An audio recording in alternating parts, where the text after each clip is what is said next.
Nu, redz, ir pienācis pirmais video, sāksim apspriest mūsu tēmu, vai ne? Uzreiz brīdinu, neesmu nekāds youtuberis, tiktokeris un vēl tur sazinu, kas tāpēc, es vienkārši runāšu no sirds, stāstīšu savu redzējumu, kā es līdz tam visam atnācu, ko es esmu uzzinājis, kas un kāpēc un kur tas viss notiek. Ok, ja? Tātad, ar ko mēs varētu sākt? Tātad mēs varētu sākt ar to, kas tad īsti mēs esam, vai ne? Dvēselē, no kā viņa rodas? Mēs esam daļa no Dieva. Tiek atvienota mazā enerģijas. Kas ir Dievs? Kas ir radītājs? Radītājs ir milzīga enerģija, mīlestības pilna milzīga enerģija, vai ne? Un tad no Dieva enerģijas tiek atvienotas mazas enerģijas daļiņas. Tādas nelielas, vai ne? Un tās ir tātad tie esam mēs, tās mazās dvēselītes. Un tad mēs sākam savu attīstības ceļu. Mēs iemiesojamies sākumā, mūs apmāca dvēseļu pasaulē kaut kā, vai ne? Un pēc tam mēs iemiesojamies, sākam ar, tur ar puteklīti, ar visādiem mikroniem, pēc tam varbūt zāles stiebriņš, pēc tam tur lapiņa, vai ne? Koka lapiņa, pēc tam koks.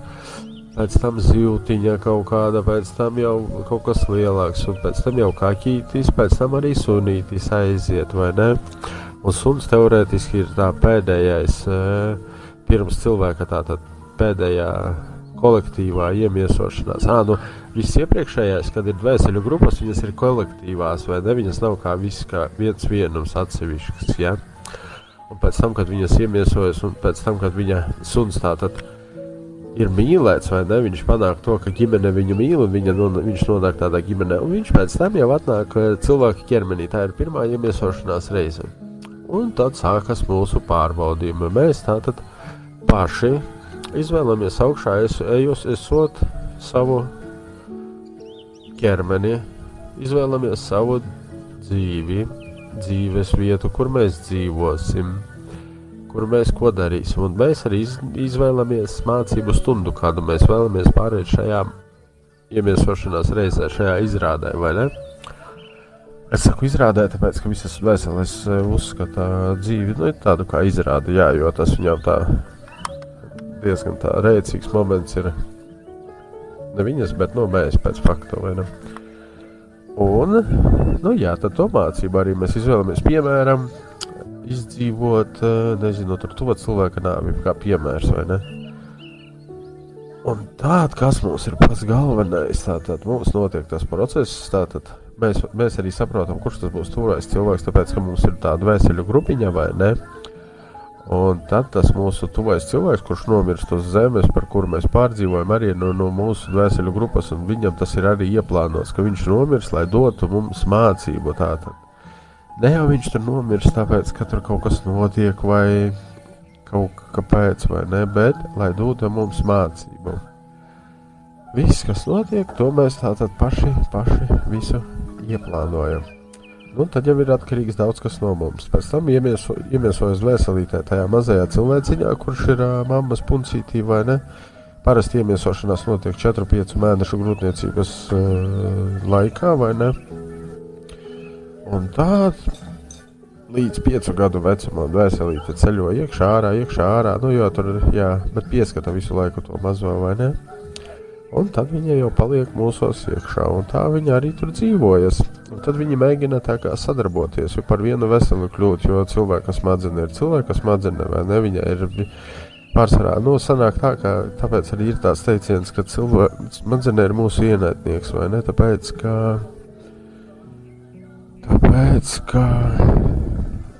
smadzenē ir tas, kas rada to ego un visu pārējo, visas negatīvās lietas, dusmas un tādas lietas, vai ne?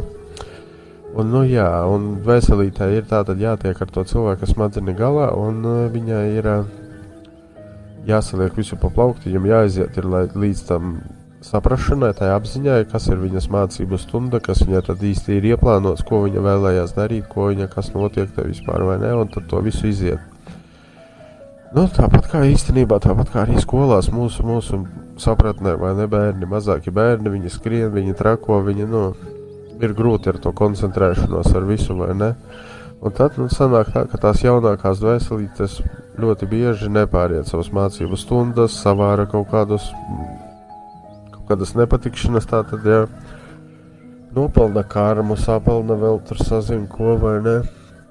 Un tā sākas jau visa jautrība, un tad tas viss, kamēr tātad, kā notiek, mēs esam ieplānojuši mūsu mācību stundu, un mums viņa ir jāiziet, mēs nevarēsim pārlikt nākamajā klasē, kamēr mēs viņu neiziesim. Tātad, kamēr mēs nesapratīsim šajā dzīvē, kas tad īsti notiek ar mums, kāda ir mūsu mācības stunda, un mēs viņu neiziesim, nākamajā dzīvē mēs atgriezīsimies atkal tādā pašā mācību stundā, tikai viņa būs jau daudz smagākā. Līdz mēs viņu pāriesim. Nu, no tā nevar izbēgt, tā cilvēks, tā viss ir ieveidots, un tā tam būs būt, nu, tur neko nevar izdarīt, draugi mīļie. Bet, nu, tas ir super, tas ir ļoti labs iegūms, vai ne? Kā var saprast, piemēram, patiesu augstumu, vai ne, kad ir augsti. Tad, kad tu reāli nosalsti, tu nevari pēc stāstiem saprast, kas tas ir augstums tāds, vai ne? Tad, kad tu pats pasēdēsi kaut kādā saldētavā, vai ne, tad tu sapratīsi, kas ir augstums reāls. Tas ir jāizjūt, tikai tā arī notiek īstās mācības. Tu nevar savādāk nekādā veidā iemācīties. Jā, un tāpēc, un tā viņš ir. Nu, tālāk tātad mēs ejam to visu ciklu, mēs attīstamies par visu šito, visu pārējo, tur stāstīšu citos videos, tagad tieši stāstu, kas ir dvēsele, vai ne, un kāds ir mērķis.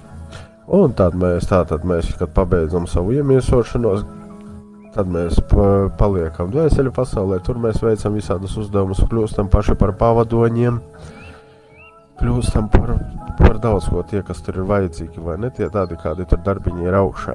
Un gala rezultātā mūsu mērķis ir kļūt atkal par patiesu, par tīru, par mīlestības pilnu enerģiju un savienoties ar Dieva enerģiju.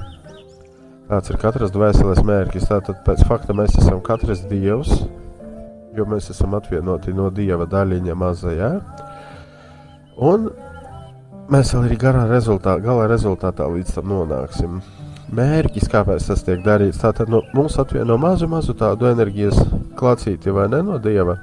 Un mēs, kad attīstamies, mēs pilnveidojamies, mēs kā dvēsele, vai ne, mēs visu iegūstam informāciju, izējām mācības, mēs augam.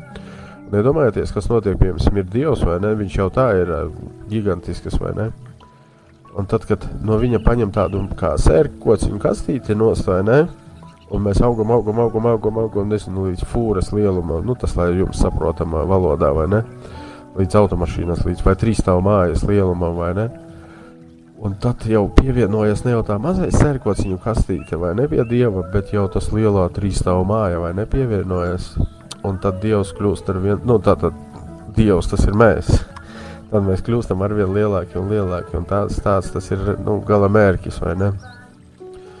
Tātad fakts kā tāds, ka mēs esam nemirstīgi, un mēs vienmēr arī būsim nemirstīgi. Pat tad, kad mēs iziesim visu šito savus mācību ceļus, mēs savienosimies ar Dievu, un mēs būsim, kā arī esam nemirstīgi. Un pēc tam atkal tātad tas cirkulācija, tad atkal visu laiku tiek atvienotas kaut kādas mazas daļiņas, un viss tas aizgāja. Un tā tas process arī notiekās. Jā, tas apgāž. Visas, kas mums te ir baznīca, šitas viss, kas ir ielikts mūsu kāda visas ticības, viss, tas ir cilvēku kontrolēšanai izdomāts, lai ierobežotu, vai ne, lai baidītos. Cilvēks, kad baidās, tad viņu vieglāk ir kontrolēt, no tāpēc arī ir tās visas bailes un viss ieviests iekšā. Patiesībā mums nav no kā baidīties, pašam no sevis. Mūs nesodīs, nav ne elles, nav nekā tāda, tas viss ir izdomāts. Vienīgais, pastāv enerģijas apmaiņa. To, ko tu dod, to tu saņem atpakaļ. Ja tu iedosi smaidu cilvēkam, vai ne, visums sarēķinās reiz 3 atsūtīs tev atpakaļ kaut kādā veidā to tavu pozitīvo enerģiju, vai arī tu, nezinu, tur palīdz omītē pāriet pāri ielai, vai ne. Visums sarēķinās reiz 3 un atsūtīs tev atpakaļ. Ja tu iespersi kādam pendeli, vai ne, par piemēram, tad visums sarēķinās reiz 3 un atsūtīs tev atpakaļ. Tā tas notiek. Un tad vēl ir tā karmiņa, vai ne, pieņemsim, nu, ja mēs tā kā kādu mēģinām, nezinu, pieņemsim, nogalinam, vai ne, mūsu tātad fiziskais ķermenis nogalina kādu šajā iemiesošanās reizē. Ko tas norāda?